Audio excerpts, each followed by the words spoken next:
Të t'japim një mesazh, nuk ka qeverisje pa menaxhim, pa analizë risku, pa auditim. Deri tani kemi vetëm menaxhim. Shqiptar, t'u thuash prap botonin Ramën, prap botojnë. Tani, o janë smur kronik, e din që ky do qeverisi prap kështu, me ajdut që i hanë kumët e dardhën, ose s'do të mësojnë. E çfarë t'i bëjnë që vota ime është barabartë me votën tënde, barabartë me votën atij ajdutit, që është atje. Ose të ati budallaj që s'do ta kuptoj. Që toleranca ti, domethënë, ka shi fjalëve tona, që i themi, e toleranca ti për të mos respektuar të vërtetën edhe vlerat, i kushton dhe ti, po më kushton dhe mua. Kështu që këtu jemi në sfidën e votës. Avokat, a mendoni se pam. A mendoni se edhe kemi zgjedhje të lira të ndershme.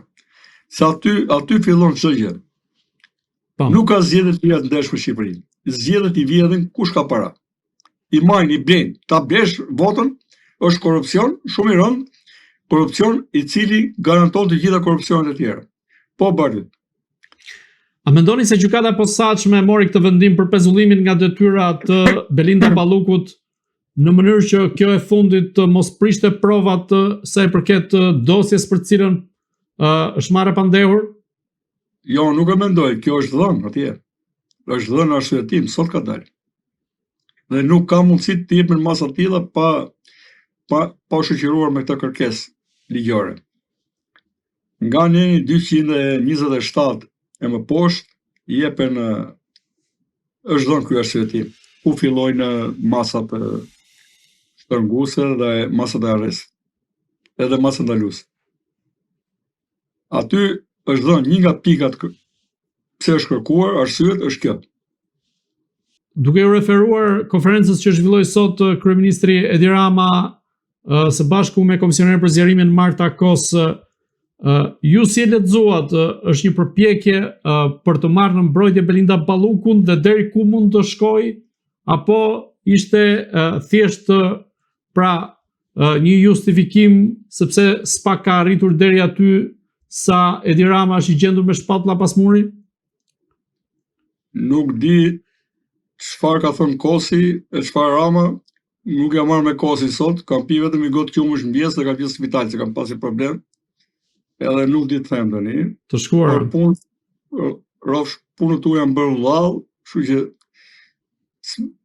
di të them këtë që nuk ka funksionar të huaj sa do detyrime miqësore apo personale të ketë, ti dali përkundër punës strukturës SPAK, aq më tepër miq tanë të vërtet dhe garant të sigurisë tonë si në fushën ndërkombëtare, po dhe në ato të brendshme, nga Shtetet e Bashkuara janë të prerë kjo strukturë, auditimi suprem që quhen ata, kontrolli i lartë i shtetit, dhe çdo faktor që do të jetë pro drejtësisë është i mirëpritur atje dhe ka në mënyrë të pakushëzuar, nëse janë në pozita të tilla, suportin e tyre.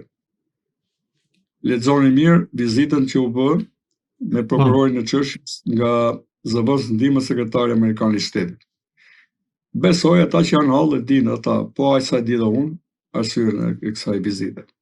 Po, do kalojmë edhe aty.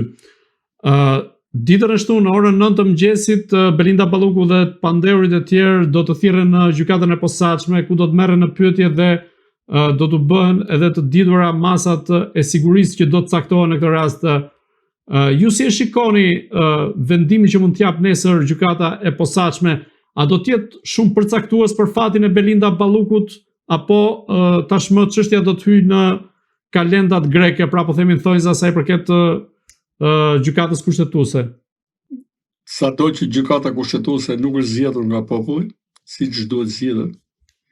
3 janë zgjedhur nga presidenti, 3 nga gjykata lartë dhe 3 nga parlamenti. Ne do të ketë një opinion të fortë ligjor që nuk do ta lejoj atë të shkel mbi punën e organeve tjera drejtësisë.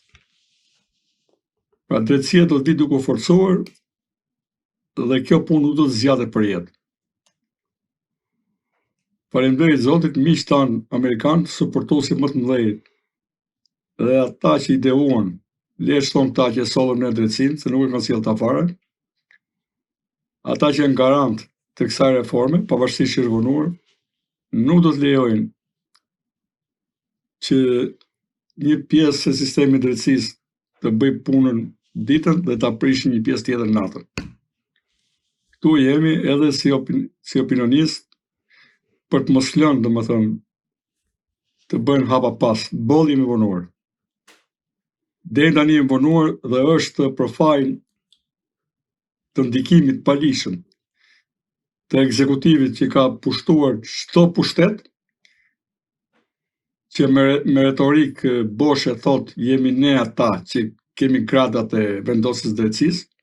Drejtësia është një koncept hyjnor që është për te tyre dhe do jetë në mbi kokën e tyre. Dhe kur kam folur, kam gjithë të kohë që flasin besimtarë, ata nuk duan, ata që besojnë ke fuqia pushtetit tyre e pësofshin më keq se Belinda. Dhe ky është një mesazh i qartë. Se kërkuan të adhurohen si Zot dhe na ndaluan të jetojmë në drejt e Zotit, ne shqiptarëve për kaq vite.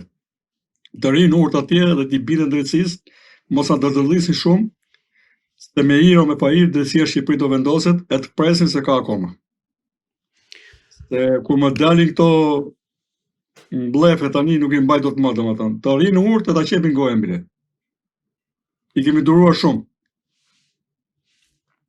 Nisur nga akuzat që rëndojnë mbi Belinda Ballukun, si mendoni çfarë masë siguria mund të marrë gjykata e posaçme ndaj saj?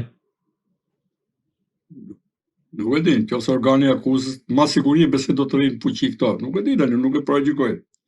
Se di çfarë mund ndodhi, por edhe organi akuzës dhe gjykata treguan që e bëjnë të hap dhe mund ta bëjnë prapë nesër. Ka shit çdo personi që nuk është i zgjedhur me votë.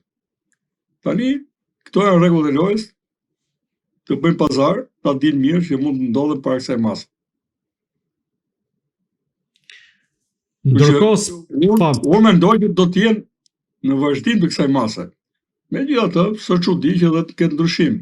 Mase, revokim mase apo shuarit masës. Shohë të treja opsionet janë tavolinë. Ndërkohë SPAK ka baztisur zyrat e Ministrisë së Financave ku po heton për heqjen e gjobës për 120 milion euro ndaj Bankës Petroleum. A mendoni se SPAK në këtë rast është duke e rrethuar vet Edi Ramën dhe ministritë e tij dhe është duke, po themi, e kryqëzuar në një farë mënyrë për gjithë korrupsionin që ka ndodhur, qoftë në rastin e Bankës Petroleum që shkon një korrupsion përtej qeverisjes tij? Së është përtej qeverisjes tij. Ky t'i japi sa për vitet ku ka qenë. Po. Strukturat policore, tatimore kanë ditur. Nuk kanë mbajtur qendrim, t'i japi sa. Pastaj të vazhdoi të shtrihet në kohë e sapin bashkë me vllajën e tij Berisha. Se nëse ka një përbindësh korrupsioni të pamas, besoj as në Europë nuk ka pasur korrupsion të tillë. Sa Bankersi. Ta hapet më në fund Bankersi. E të shohim mirë sa krenar do jenë me qeverisjen e tyre. Por unë kam kritikën time ka shi organit akuzës dhe gjykatës lidhur me mos bllokimin e pasurive të gjithë personave. Këta në janë hequr sikur janë mbi ligjin, bile janë edhe mbi Zotin. Duhet marrë një mësim vetëm për këtë rol, e sikur ta kemë bërë pa dashje. Dhe kur ti thua, a besoni, unë po them edhe shprehjen që ka i besimtar, po inshallah, sa më shpejt, se na kanë lodhur, na e kanë kthyer jetën në hall. Ne edhe gjithë tjerëve, të vazhdojnë atje të bindën ligjit si Çeça.